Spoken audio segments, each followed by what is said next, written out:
La gentillesse ne fait pas automatiquement de toi quelqu'un de noble. Et surtout, elle ne te protège pas. Efface immédiatement de ton esprit cette idée naïve selon laquelle être toujours compréhensif, toujours patient, toujours conciliant te garantit la paix et l'harmonie. C'est une belle histoire que la société aime raconter pour maintenir les gens dociles. Mais dans la réalité, la gentillesse mal maîtrisée peut devenir l'une des armes les plus efficaces contre toi. On t'a souvent appris qu'il fallait être gentil avec tout le monde, qu'il fallait éviter les conflits, qu'il fallait comprendre, pardonner, donner une seconde chance puis une troisième. On t'a appris que la fermeté est dure, que la ruse est immorale et que la stratégie est suspecte. Pourtant, si tu observes attentivement les dynamiques humaines, tu remarqueras quelque chose d'étrange. Les individus trop gentils sont rarement ceux qui dominent la situation. La raison est simple. Les hommes observent. Ils testent. Ils expérimentent. Ils cherchent inconsciemment les limites des autres. Et lorsque quelqu'un montre une gentillesse sans frontières, certains y voient une qualité, mais d'autres y voient une opportunité. C'est exactement ce que comprenait déjà Nicolas Machiavel. Dans The Prince, il explique que les hommes sont guidés par leurs intérêts, leurs peurs et leurs ambitions. Ils admirent la vertu, mais ils exploitent la faiblesse. Une gentillesse naïve devient donc un signal. Elle indique à ceux qui savent lire les comportements que tu hésiteras à punir, que tu chercheras à éviter les confrontations et que tu sacrifieras parfois ton intérêt pour préserver la paix.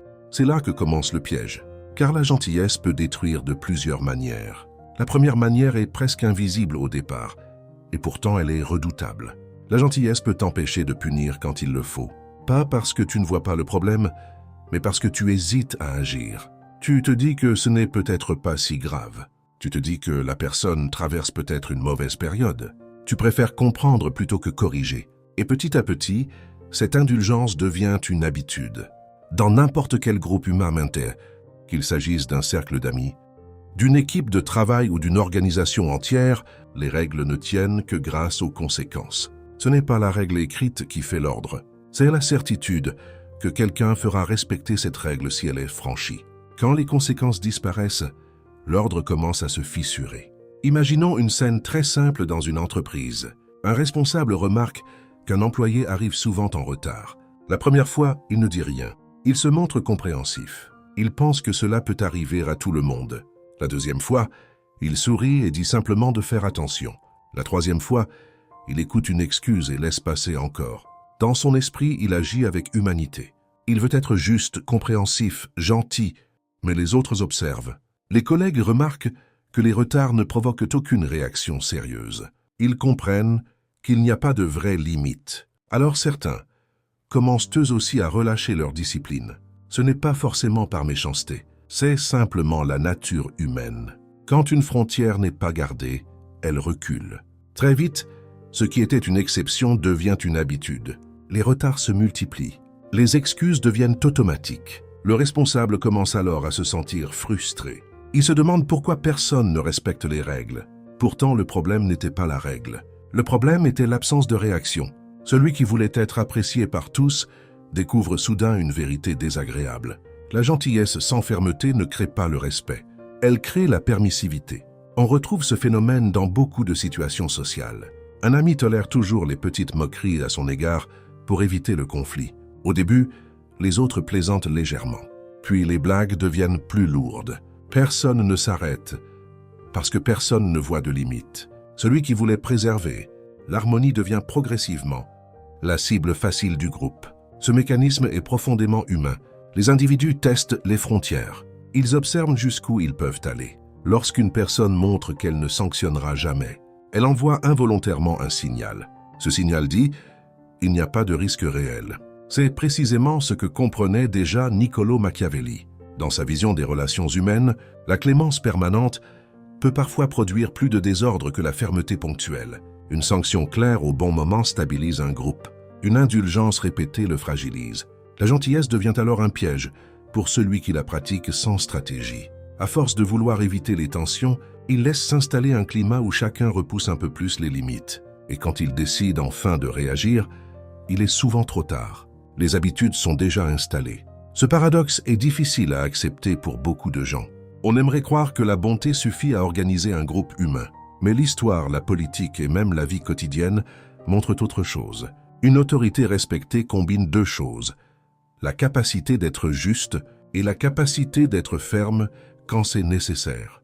La véritable sagesse n'est donc pas d'abandonner la gentillesse. Elle consiste à ne pas la laisser remplacer la responsabilité. Être capable d'écouter, de comprendre et d'aider est une qualité.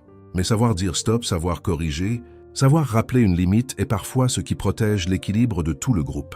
Celui qui refuse toujours de punir finit par punir tout le monde sans le vouloir. Parce que le désordre qu'il laisse s'installer finit par affecter chacun.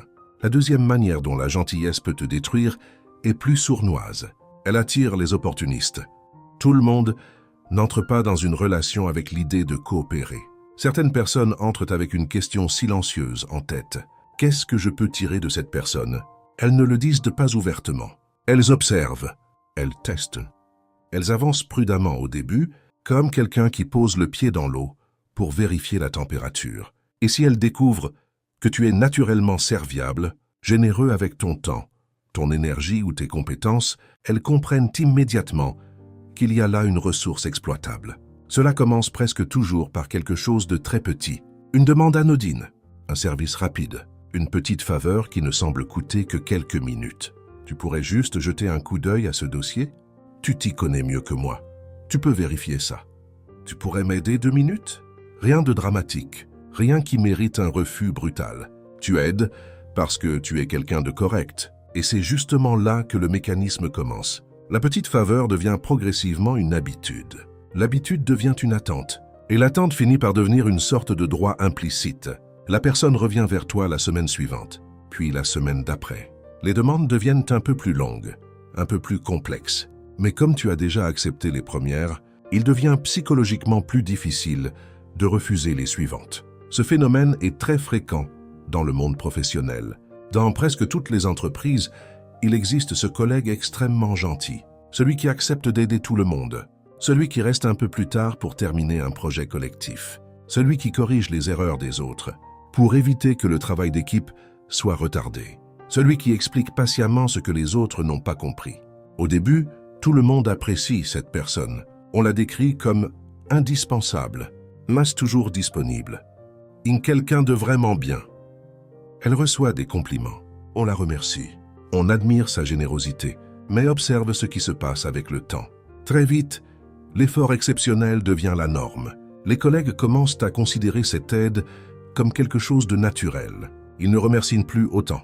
Ils s'habituent simplement au fait que cette personne sera là pour réparer, corriger, expliquer. Et un jour, lorsque cette personne décide de ne plus aider autant, les réactions changent.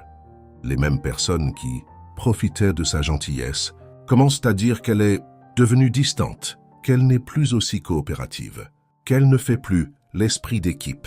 Ce qui était autrefois un service devient soudain une obligation. C'est l'un des pièges les plus cruels de la gentillesse excessive. Elle modifie la perception des autres. Au lieu de voir ton aide comme un cadeau, ils finissent par la voir comme une fonction. Dans certains cas, cela va encore plus loin. Les opportunistes comprennent qu'ils peuvent transférer leurs responsabilités vers toi. Ils prennent moins de précautions, travaillent moins sérieusement ou délèguent discrètement ce qui les dérange. Pourquoi? Parce qu'ils savent qu'au dernier moment, tu seras là pour sauver la situation. Dans la société en général, ce phénomène apparaît aussi dans les relations amicales ou familiales. La personne toujours disponible devient celle que l'on appelle pour résoudre les problèmes, prêter de l'argent, rendre des services ou gérer les urgences. Et paradoxalement, ce sont souvent ces personnes qui se retrouvent les plus épuisées, les plus sollicitées et parfois les moins respectées. La raison est simple. Une générosité sans limite ne crée pas toujours de la gratitude. Elle crée parfois de la dépendance et de l'exploitation. C'est exactement le type de dynamique que des penseurs, réalistes comme Niccolò Machiavelli, avaient compris depuis longtemps. Les hommes admirent la vertu, mais ils exploitent ce qui leur facilite la vie. Cela ne signifie pas qu'il faut devenir dur ou égoïste. Cela signifie qu'une gentillesse stratégique doit toujours être accompagnée d'une chose essentielle, des limites visibles. Sans limite, ta gentillesse cesse d'être une qualité.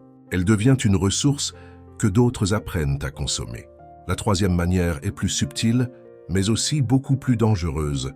La gentillesse excessive finit souvent par détruire le respect. Au début, tout semble positif. Les gens disent-moi que tu es agréable, compréhensif, facile à vivre. On te décrit comme quelqu'un de sympa et de mots cool. Ça de cadre conciliant.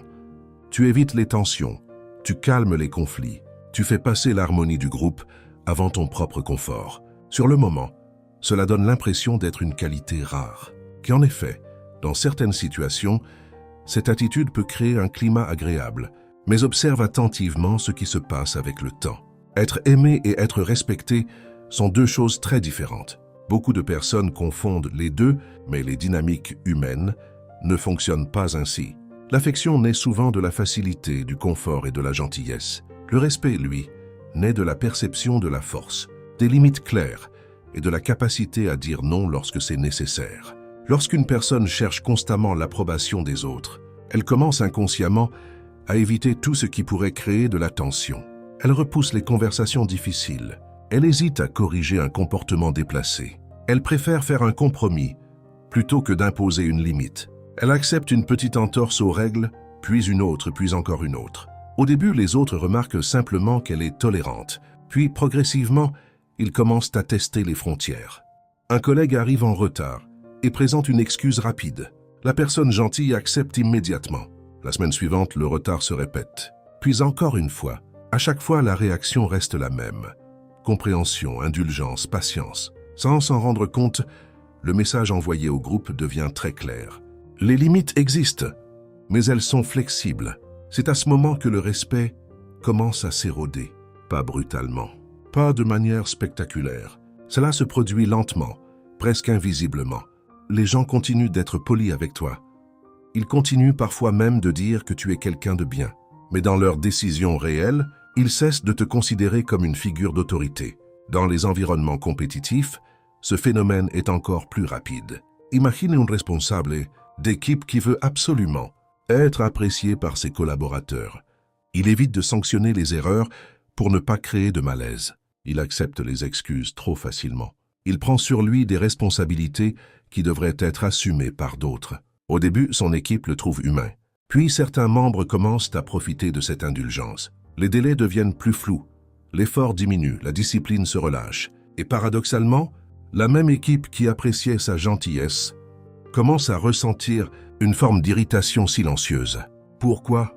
Parce que les êtres humains recherchent inconsciemment des structures claires. Ils respectent davantage quelqu'un qui sait poser des limites que quelqu'un qui accepte tout. Lorsque ces limites disparaissent, l'autorité se dissout et avec elle la crédibilité. C'est exactement le type de mécanisme que décrivait déjà Niccolò Machiavelli. Il expliquait que celui qui gouverne ne peut pas chercher uniquement à être aimé, car l'amour est instable. Il dépend des émotions, des circonstances et des intérêts du moment. Le respect, lui, repose sur la perception d'une force capable d'agir lorsque c'est nécessaire. Cela ne signifie pas qu'il faut devenir dur ou brutal. La véritable intelligence consiste à comprendre que la gentillesse doit être accompagnée de frontières claires. Une personne peut être calme, polie et même généreuse, tout en restant capable de dire non, de corriger un comportement et de maintenir une structure. C'est cet équilibre qui crée le respect durable. Car lorsque les autres comprennent que ta gentillesse n'est pas une faiblesse mais un choix conscient, leur perception change immédiatement. Ils savent que tu peux être compréhensif, mais aussi ferme.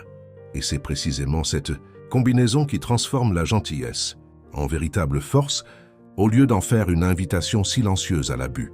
La quatrième manière est plus subtile, mais aussi plus dangereuse. La gentillesse excessive révèle tes limites psychologiques. Les gens observent beaucoup plus que tu ne l'imagines. Ils regardent comment tu réagis aux petites choses. Pas aux grandes crises, non, aux détails, aux moments banals, à ces situations presque insignifiantes qui semblent trop petites pour mériter une réaction. Quelqu'un te coupe la parole une fois. Tu souris et tu laisses passer. Quelqu'un se permet une remarque légèrement condescendante. Tu fais semblant de ne pas l'avoir remarqué. Quelqu'un arrive en retard à un rendez-vous sans vraiment s'excuser. Tu réponds que ce n'est pas grave. Sur le moment, ces gestes te semblent anodins. Tu te dis que tu es simplement quelqu'un de calme, de mature, de tolérant. Mais pour certains observateurs, Ces moments sont des informations. Ils notent tes réactions. Ils enregistrent ce que tu acceptes sans protester. Puis le test recommence. La prochaine fois, la coupure de parole sera un peu plus longue. La remarque sera un peu plus piquante. Le retard sera un peu plus irrespectueux. Et chaque fois, la même question silencieuse se pose dans l'esprit de l'autre. Jusqu'où peut-on aller avec toi? Ce processus est rarement conscient. Il ne ressemble pas à une stratégie planifiée autour d'une table. C'est souvent instinctif. Les êtres humains explorent naturellement les limites sociales comme on teste la solidité d'un sol avant d'y poser tout son poids. Si tu tolères une petite incivilité sans rien dire, certaines personnes comprennent que la frontière est flexible. Si tu tolères la suivante, elles comprennent que la frontière est encore plus loin. Et ainsi, étape après étape, elles avancent. C'est un mécanisme progressif, presque imperceptible. Un collègue commence par te demander un petit service. Tu acceptes par gentillesse. La semaine suivante, il te demande un peu plus d'aide, puis encore un peu plus. Au bout de quelques mois, tu réalises que tu fais une partie de son travail. Dans un cercle social, quelqu'un commence par faire une blague légèrement moqueuse à ton sujet. Tu ris avec le groupe pour ne pas créer de malaise. La fois suivante, la blague est un peu plus appuyée. Puis elle devient une habitude. Dans ces situations, la gentillesse devient un signal involontaire. Elle indique que tu privilégies l'harmonie au conflit, que tu préfères éviter la confrontation et que tu es prêt à absorber certaines tensions pour maintenir la paix. Certaines personnes respecteront cette attitude, mais d'autres y verront une opportunité. Et c'est là que le mécanisme décrit par Niccolò Machiavelli devient évident. Les hommes testent les rapports de force, ils observent les réactions, ils cherchent les marges de manœuvre. Chaque réaction que tu montres devient une information stratégique. Si tu montres que certaines limites sont solides, les gens apprennent rapidement à ne pas les franchir. Mais si tes limites semblent floues, malléables ou inexistantes, certains continueront d'avancer jusqu'à trouver la véritable frontière. La gentillesse, dans ce cas, agit comme une carte ouverte de ton territoire psychologique. Et celui qui lit cette carte peut savoir exactement jusqu'où il peut aller avec toi. La cinquième manière est celle de la prévisibilité, une menace souvent invisible mais terriblement efficace. Imagine une personne qui, à chaque affront, chaque erreur ou chaque provocation, répond toujours avec indulgence. Elle pardonne sans condition, accepte sans résistance, comprend sans juger. Au départ, cela paraît noble, presque rassurant, mais rapidement, cela devient un modèle que les autres apprennent à anticiper. Chaque action, chaque réaction, chaque silence se lit comme un livre ouvert pour ceux qui observent. Dans les couloirs d'une entreprise ou dans les cercles sociaux, les observateurs commencent à tester les limites. Il pardonnera encore. Elle acceptera comme toujours. Il ne ripostera pas comme toujours. Ces phrases circulent dans l'esprit des concurrents et des rivaux. Et c'est exactement là que réside le danger. L'indulgence répétée devient une carte stratégique que les autres utilisent contre toi. Ils savent exactement quand pousser, quand trahir, quand profiter de ta clémence. La prévisibilité détruit le respect avant même que tu ne t'en rendes compte. Une personne stratégique, au contraire, c'est introduire de légères variations, de petites incertitudes dans ses réponses. Elle semble indulgente, mais elle n'est jamais entièrement prévisible. Un mot, un geste, un silence, tous sont calculés. Ainsi, celui qui pensait pouvoir exploiter ta gentillesse se retrouve surpris, hésitant, incapable de formuler un plan clair. La confiance aveugle des autres devient alors ton levier invisible. En société comme en affaires, celui qui est trop prévisible est exploité. La clé n'est pas de cesser d'être gentil, mais de l'accompagner d'une subtile maîtrise de soi et d'un contrôle discret des perceptions. La gentillesse devient alors un voile qui cache ta stratégie réelle, et la prévisibilité devient un piège que tu ne laisses jamais se refermer sur toi. La sixième manière dont la gentillesse peut te détruire est plus insidieuse. Elle crée une dépendance invisible autour de toi.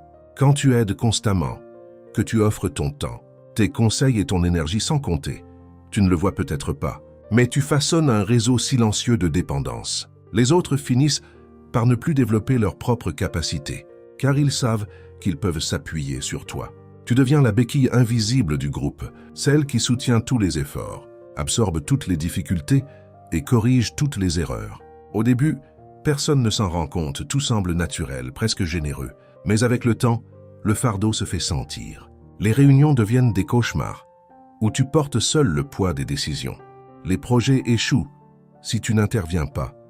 Et les responsabilités que tu croyais partager tombent systématiquement sur tes épaules. Bientôt, tu réalises que tu fais le travail de plusieurs, que ton temps et ton énergie sont exploités et que ton rôle de gentil indispensable t'empêche de progresser toi, pendant que tout le monde avance à l'abri de ta vigilance. Exemple concret.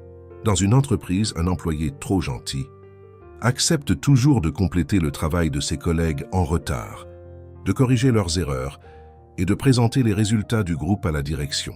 Au début, il est apprécié, mais après 6 mois, il découvre que ses collègues ne prennent plus aucune initiative, que sa charge a doublé et que ses propres projets stagnent. Ce qu'il croyait être de la coopération est devenu une prison invisible. Sa gentillesse a créé un piège où il est indispensable et pourtant incapable de s'élever. La 7e manière dont la gentillesse peut te détruire réside dans la perte d'opportunités. La gentillesse, quand elle est mal maîtrisée, agit comme un frein invisible. Elle te pousse à reculer, à céder la place, à hésiter à défendre ton intérêt, à ne pas dire non quand tu le devrais. Tu te retiens, non par manque de capacité, mais par désir de ne pas froisser, de ne pas déranger, de ne pas créer de tension. Et pendant que tu t'effaces pour préserver la paix, un autre avance. Il n'hésite pas, il s'impose, il prend ce que tu aurais pu obtenir. Dans le monde réel, cette simple différence d'attitude peut être décisive. Sur un marché du travail compétitif, dans un projet collectif, ou même dans les cercles sociaux, celui qui agit sans hésitation, capte l'attention, obtient les promotions, décroche les contrats, forge les alliances. Toi, pourtant compétent, talentueux et bien intentionné, tu restes sur le côté invisible parce que ta gentillesse t'a appris à céder le pas. Les occasions qui auraient pu être les tiennes passent à quelqu'un d'autre, et avec elles, la reconnaissance, le pouvoir et l'influence. Pire encore, cette posture de recul devient une habitude. Plus tu cèdes, plus il te devient naturel de t'effacer, d'attendre, de laisser passer les opportunités.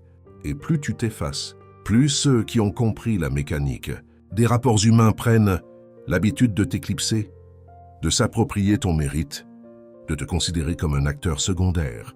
Ce n'est pas la fatalité, c'est le résultat logique de la gentillesse mal maîtrisée.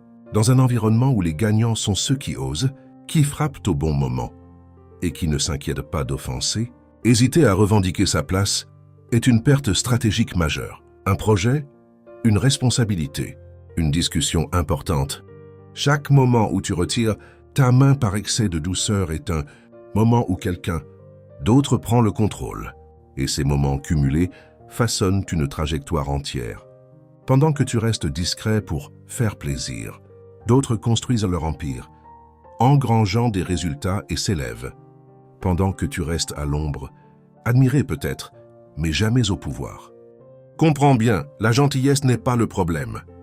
Le problème, c'est la gentillesse sans stratégie, qui fait de toi un spectateur de ta propre vie. Apprendre à dire non au bon moment, à revendiquer ce qui t'appartient sans crainte, à oser prendre la place que tu mérites, c'est transformer cette gentillesse en force plutôt qu'en handicap. La gentillesse maîtrisée devient alors un outil puissant.